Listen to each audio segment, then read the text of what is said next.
American 15-year-olds rank 24th out of 29 countries in mathematical literacy. Only 57% of adult Americans read a nonfiction book in a year. Americans are as likely to believe in flying saucers as in evolution. Depending on how the questions are asked, roughly 30 to 40% of Americans believe in each. A 34-nation study found Americans less likely to believe in evolution than citizens of any of the countries polled except Turkey. And even our president, George Bush, says the jury is still out. In the summer of 2005, nearly two-thirds of Americans told pollsters they believed creationism should be taught in schools alongside Darwinian evolution. Steve Colbert recently interviewed Georgia Rep.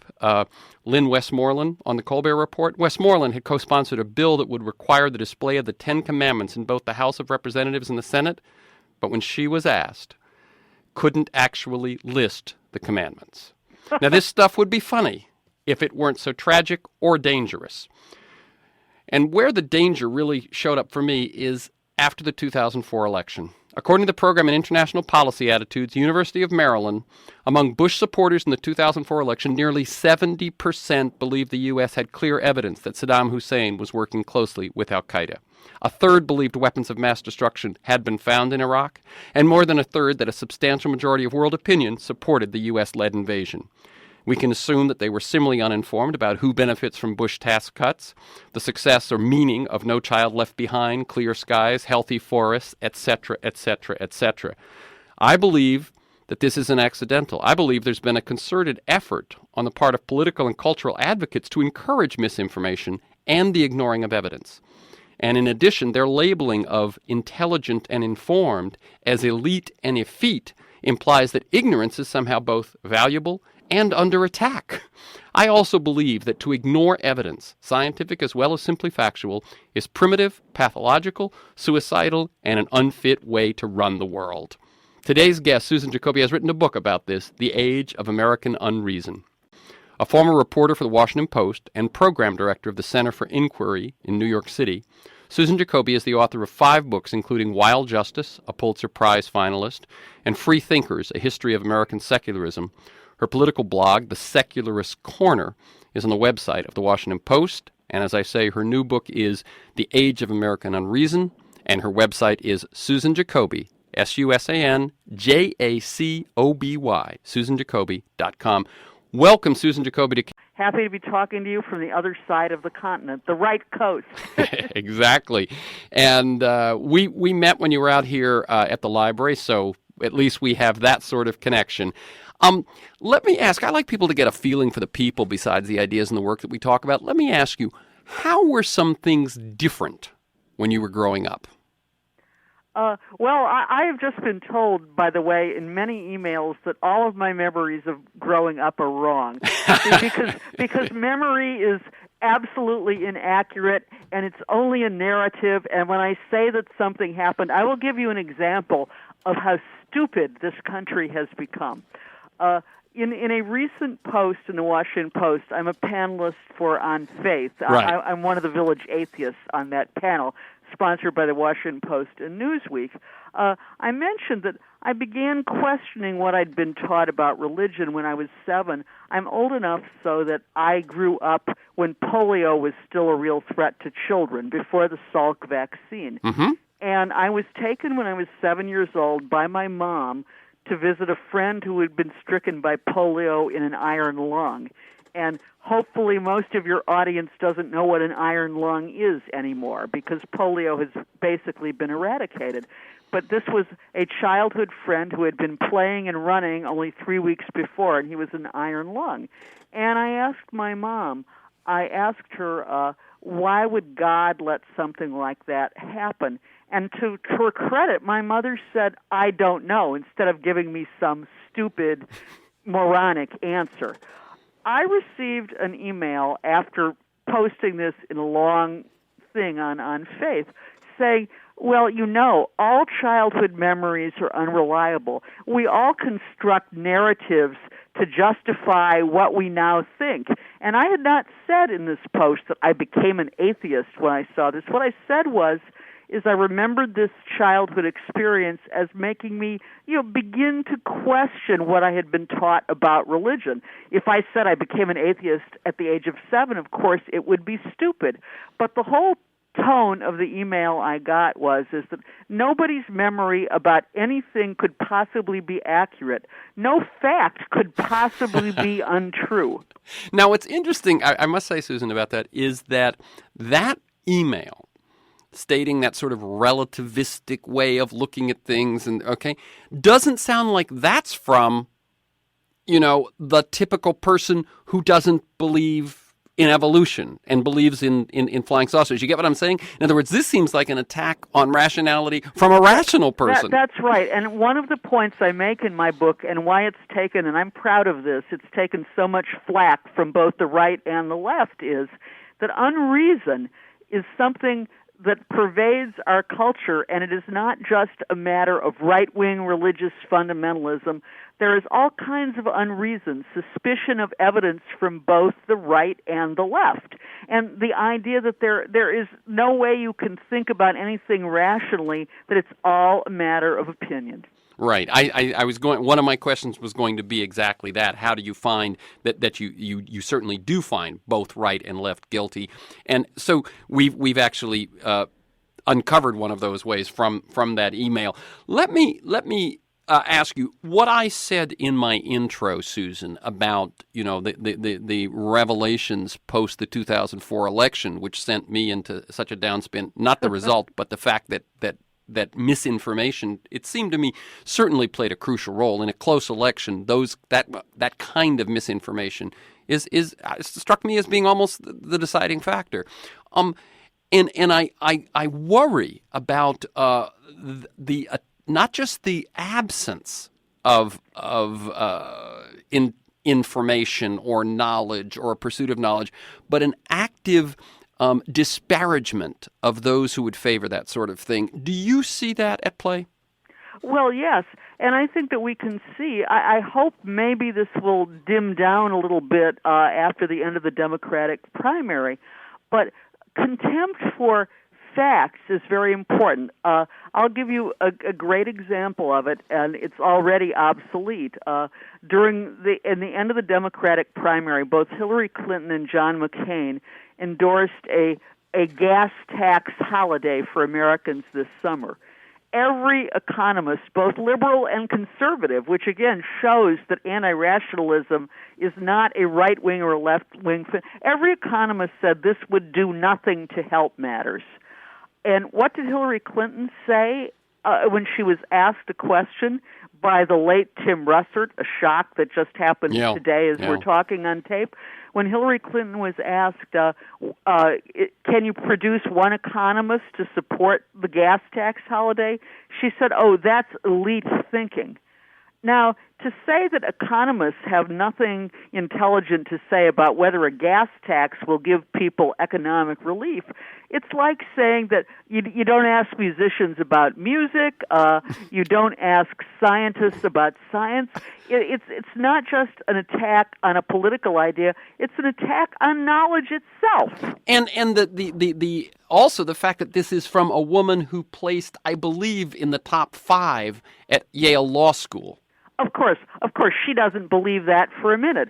What it shows is that a lot of politicians think that they have to play to ignorance and label anything that goes against received opinion as elitism, that's how to get elected. On the gas tax, by the way, I was quite encouraged. It didn't work. That's right. The actual majority of Americans, both those who were Republicans and Democrats, said that the gas tax was just a stupid gimmick. Right. They were already getting their tax rebate checks, which they knew were a jerk off. Yeah, that's right. Now you're going to, at a certain point they see through this. But this point that we see there, Hillary Clinton joining others in, that somehow evidence, intelligence, rationality is... That's elitism. Yeah. That's elitism.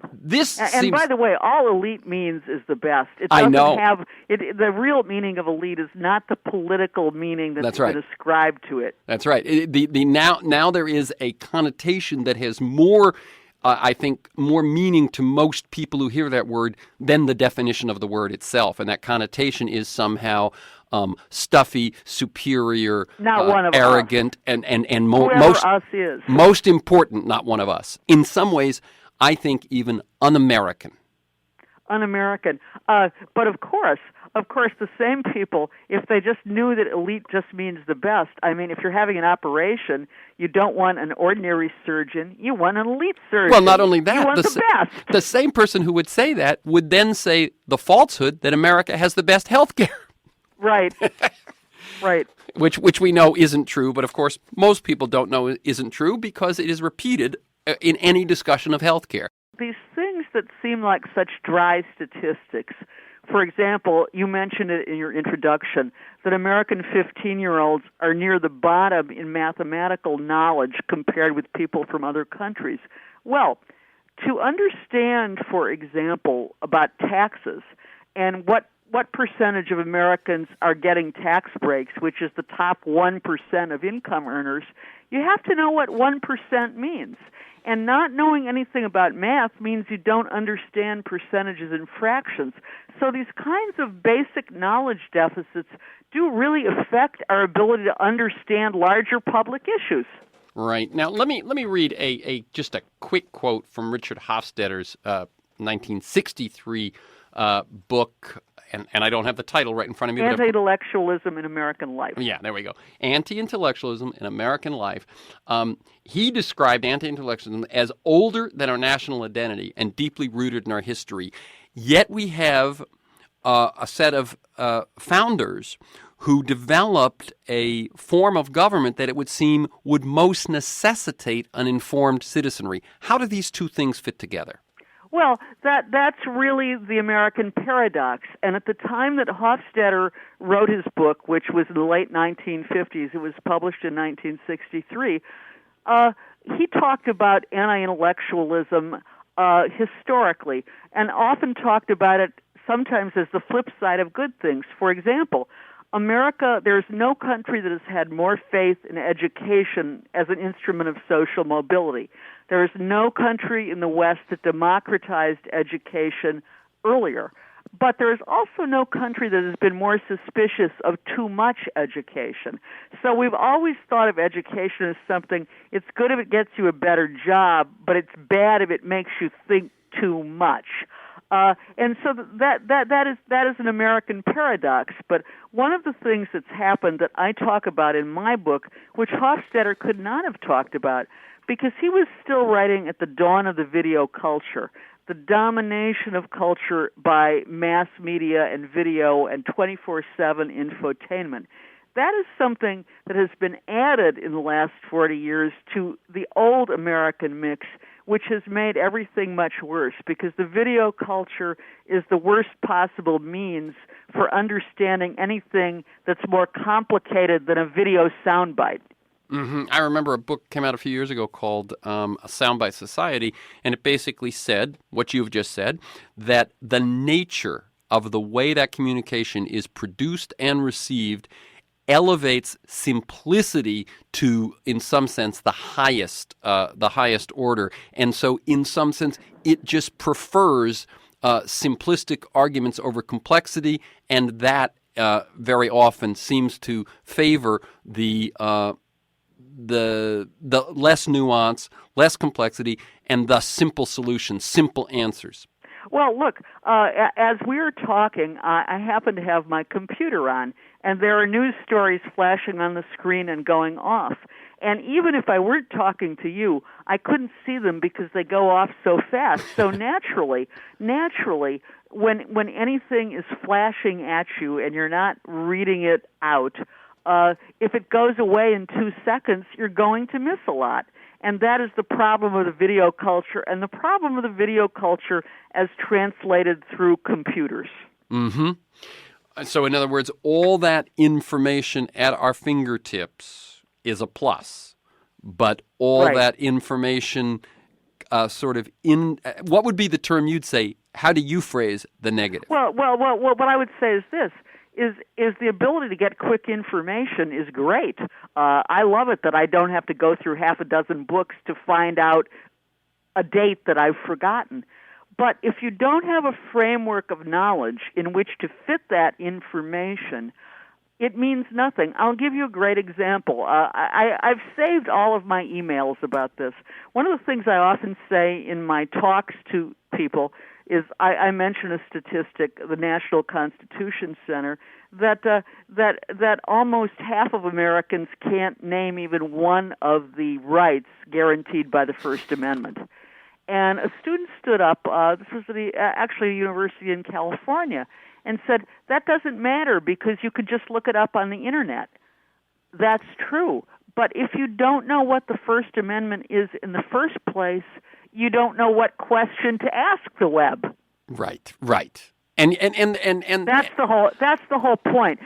Garbage in, garbage out. The web is only as good as our ability to ask questions of it and to fit it into a framework of knowledge we already have. Right. And if we don't know a thing, the web is useless.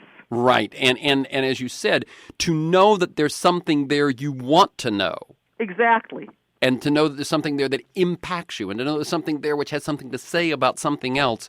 If you lack that point of origin, it's a much vaster wasteland than we used to have. Right. It's not that there's anything. The ability to access information is a great thing, but it means nothing if you don't have a educated, knowledgeable framework to fit it into.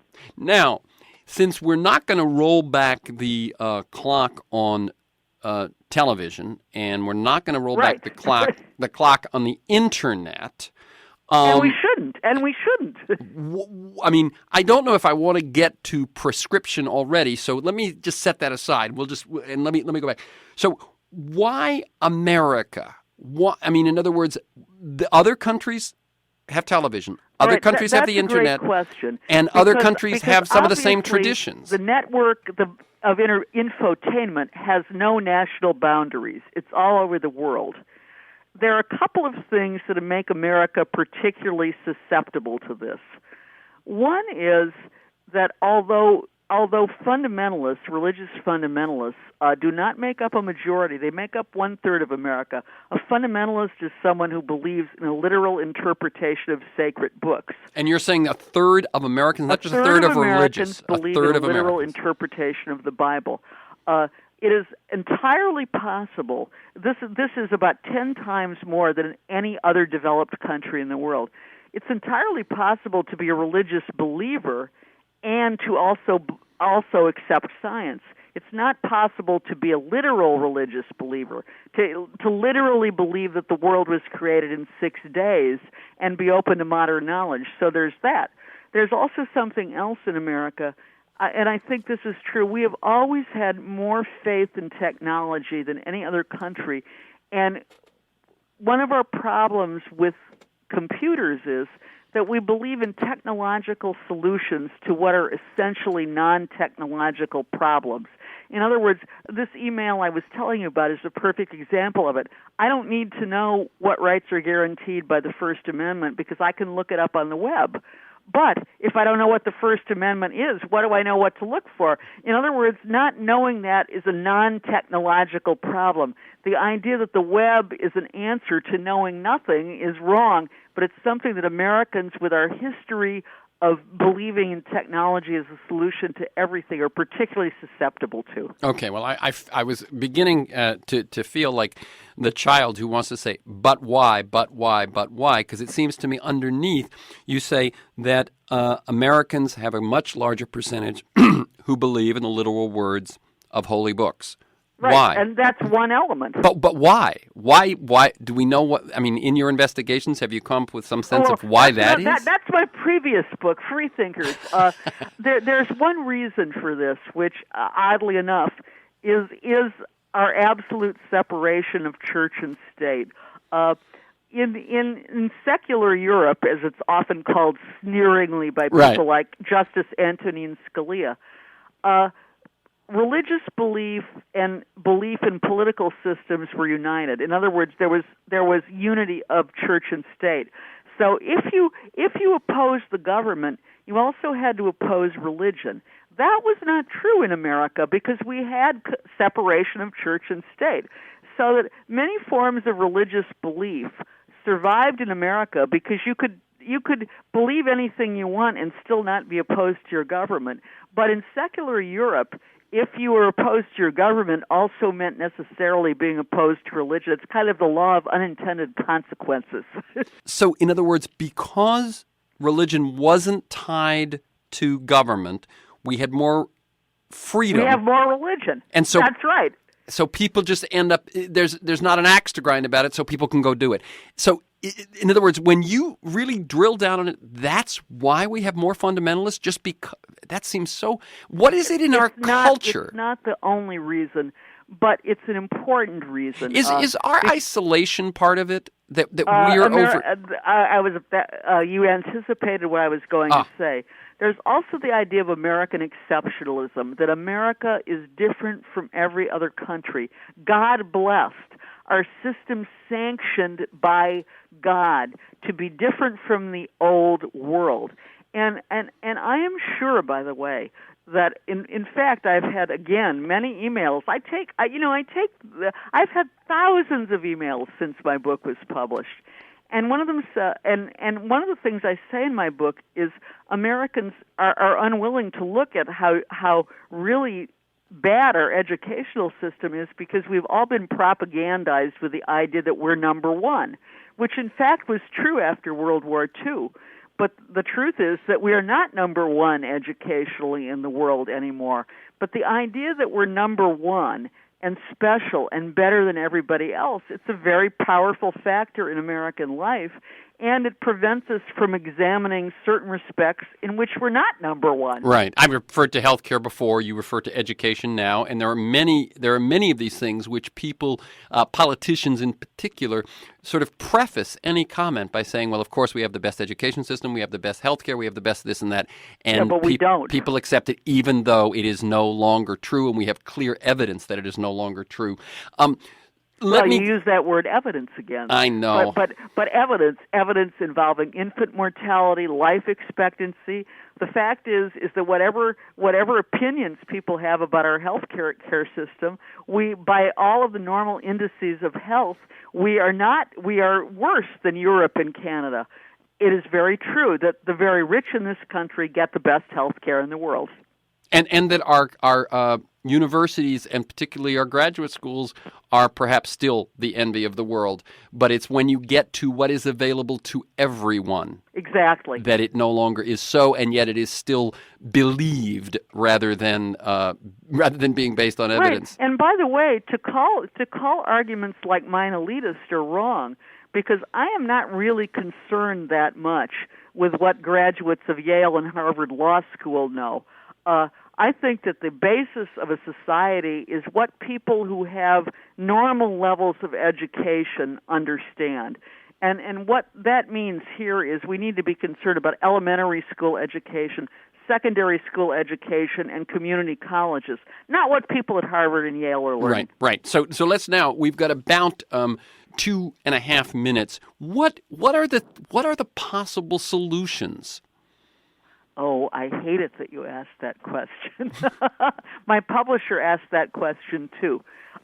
Look, there are solutions at a social level, but they have to begin at an individual level. I was actually very encouraged. Now it seems like 100 years ago, after the Wisconsin primary, whenever that was, Barack Obama was asked a question about education. And he said, well, there is a lot we can do about education. But he said, first of all, in our homes, we have to turn off the TV more. I saw that. Not turn off the TV altogether. Right. Turn it off more. Put the video games on the shelf more. Spend more time talking to our kids and reading to our kids. That's true. And one of the things I wanted to do in my book was not to make a prescription, but to start a cultural conversation about how we spend our time. And I'm not one of these people who thinks that you should raise your kids without ever watching TV. We all have to live in the world of our time. What I'm saying is people ought to look at both adults and in terms of what their children are doing about how much time we spend on this. There is nothing wrong with a parent coming home and putting a kid in front of a video for an hour so they can have a drink and an intelligent conversation with their partner. What is wrong is, haven't we all done that? What is wrong is when the hour turns into 2 hours or 3 hours or 4 hours or 5 hours, right. as it and does in too many American homes. When it becomes just a Moderation, habit. I know it's a very unfashionable and it seems like a small idea, but I think what matters far more than what people watch on video is how much they watch it. Right, and one thing that you didn't mention is that the other finding that as kids become more addicted to television and other screens, they become less familiar with nature, with their own bodies, with the what we would call the real world. Let me finally ask this last question, which is that it strikes me that intelligence has been defined by so many as sort of just cognitive brainiac intelligence. Is there something to be said that intelligence includes emotional intelligence and other forms of intelligence, and that's part of the solution is if we can begin to shift that way of thinking about it? No. No. Because the fact is we all have emotional intelligence, and that depends largely on, are we brought up kindly and do we learn to empathize with other people? I don't actually recognize these different forms of intelligence. It doesn't matter if you're kind to others and you understand them if you don't know anything about your society and history. These are they're different things, and my point is one of them doesn't substitute for the other. They're all important, but having emotional intelligence without knowledge is useless in terms of a society. And, of course, having knowledge without emotional intelligence is also useless. But they're not the same thing. Although I have to say that I think spending 8 hours a day in front of television, which is the amount of time the average American family has a television on in its home, probably is bad for both emotional intelligence and knowledge. Very well. I don't think these things are in opposition at all. They're both necessary. Neither of them is adequate without the other. Very good. The book is The Age of American Unreason. The website is SusanJacoby.com. That's JACOBY. Thank you, Susan Jacoby. Keep up the good work. Thank you. Okay.